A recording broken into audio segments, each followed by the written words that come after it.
What is up, everybody? Evil here. So today we got a nice little thing. We got the three biggest reasons to why you guys are not going to be growing as much as you possibly could be. These are the three big reasons.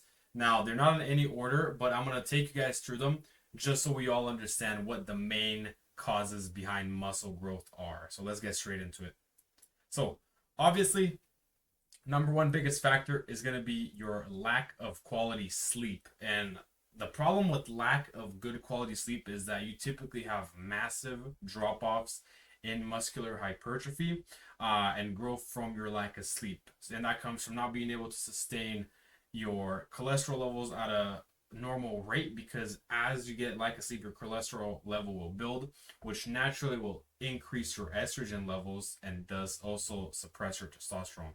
When you suppress your testosterone, you're not getting the full benefits. Especially, you're also not going to be releasing as much growth hormone as you should be. So you can't really have both in sync. One is always going to be out of place. So you have to try to level it off as much as you can. The other sad thing about lack of sleep is it doesn't allow you to have an adequate high enough level of growth hormone to be released into your bloodstream. And that's going to be your main building block of muscle, in the sense that in order for your muscles to recover and grow at a proper rate, in order for you to keep training harder and progressively overloading your muscle, you're going to need good levels of growth hormone so that you can recover and stay consistent with your workout. That's why you'll see people that are in bodybuilding or many big athletes will always go straight for the vitamin D supplementation or even magnesium, as they're both good sleep development and they promote high quality sleep. With high quality sleep, you see better hormonal levels, specifically in the growth hormone area, and that will allow you to make more gains, hopefully, in the long term if you are consistent with your sleep. And that's probably some of the best supplements. There's a couple other there, we also cover like creatine and stuff like that, but I still think the value of vitamin D and magnesium is going to far outweigh the value of creatine, as it also promotes just a general healthier lifestyle. If you have a healthier lifestyle, it'll allow you to train harder, train longer, see more results in the end, ideally. All right, and the second biggest reason, as you guys might guess, is going to be the lack of consistency and lack of consistent training specifically. Lack of consistent stimulus to the muscle. I want to really focus on the hypertrophic movements as much as possible, and progressively overloading. So your big boy movements and pushing them farther and farther and farther. And even with that, it doesn't have to be a crazy hard and advanced workout. Even if you're training, average workouts, but if you're consistently hitting your muscles, 2 to 3 times a week, you will grow. As long as you're doing a combination to some extent of all three of these, you will grow regardless. Yeah, but I'll say for most things, having a consistent and good schedule is much more important than, for example, going on and off and kind of missing a couple of days and training hard, or even if you have a couple more middays, but they're consistent back to back, you will see better results typically. You don't have to necessarily focus on having the most optimized workout every single time. You should be still training hard or as hard as you can and training harder and harder to push yourself beyond your potential. But that's not going to outweigh the cost of being consistent. Even if you go train hard and then you skip workouts, as opposed to being consistent, you're going to get a lot less development and a lot less growth long term, both in strength gains and also muscular gains. And especially this is more true as you work out longer and longer and your newbie gains start to go away. You have to find different ways to challenge your skeleton and your muscle, because it's constantly adapting. So looking to find ways of working out where you have more difficulty or more dynamic movements. For example, even supersetting of a couple things. For example, instead of doing regular curls, you can switch to hammer curls or do some curls with your arms back to hit your forearms more. Just sort of swapping things in and out throughout your workout just to slightly make it more difficult. And with that, your body has to constantly adapt. And that's also besides the fact that, you can also go up in weight over time. You can, change your rep, you can change your sets, and you always should be doing that. But the one thing that always stays is you should be consistent with what you're hitting on that day and keep hitting the same muscle groups regardless.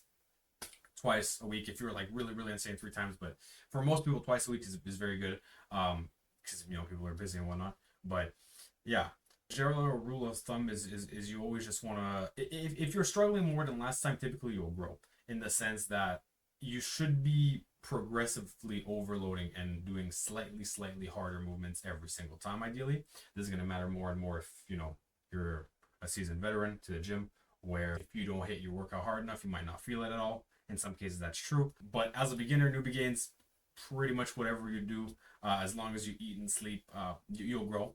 So that's not really as much of a reason to worry when you're just starting out. And of course, last reason of the big three is lack of good quality foods. So most people will snack on some shit and throw in some other things, try to make up for it, with some protein powder or whatnot. But the problem with that is, yeah, you're getting your protein levels up, but you're missing out on other vital nutrients that's in food, that supports your overall health. And again, with most of this, it's supporting your overall health.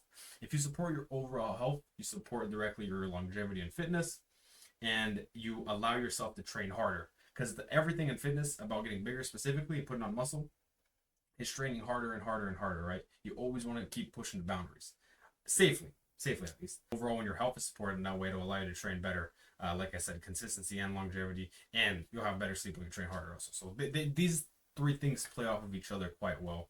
When I was comparing with the protein powder, you have other alternatives where it's like much better foods if you can, like tunas, for example, just beef, because they're not just straight protein. They come with other numerous health benefits. You got your fish oils, you got your specific amino acids to that beef, and these are macros and micronutrients that allow you to be as optimal as possible, because even though your protein powder might hit the marker of protein, it doesn't have a lot of other things in there that'll make you as healthy as possible. So that's why a lot of people, at a higher level, they always say, you cannot train a bad diet. And in some ways, like, a lot of people will try to slap protein as a meal replacement, and a lot of coaches will call them out on that for specifically that exact thing, is switching out their diet for these protein powders. And they shouldn't. They should be used as a supplement, as an additive on top of that, because they can watch their calories that way, because this protein powder is quite low in calories.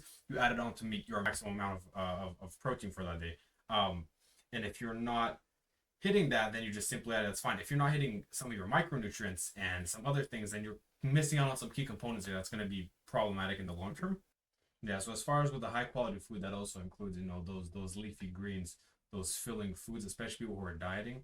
You want to mix it up. Always want to mix it up so you're not too bored, because if it's a fun diet, it's easier to keep track of, and it's easier to stick to, as opposed to the same thing, chicken and rice. It's effective. You'll burn out. You don't want to burn out. If your diet is enjoyable, you're much more likely to stick to that. So that's what I always recommend. Play around with it, and then within those gaps, you can fill it in with protein bars or protein powder, and mix and match to get you to your adequate level of protein for your desired physique, right? And those are the three main reasons, guys. I appreciate you guys for coming on out. Leave a comment. Let me know what you guys think. In my opinion, these are the biggest, most bang for your buck things to focus on. As always, there's a little bit more, but these are the primary three. If you can actively max out on these three, you should be able to put on muscle, regardless if you're 1 year in, if you're 5 years in. But if you do all three of these, you will grow. So please let me know what you guys think. I hope you guys enjoyed that video, and I'll see you all next time. All the best. Take care, guys.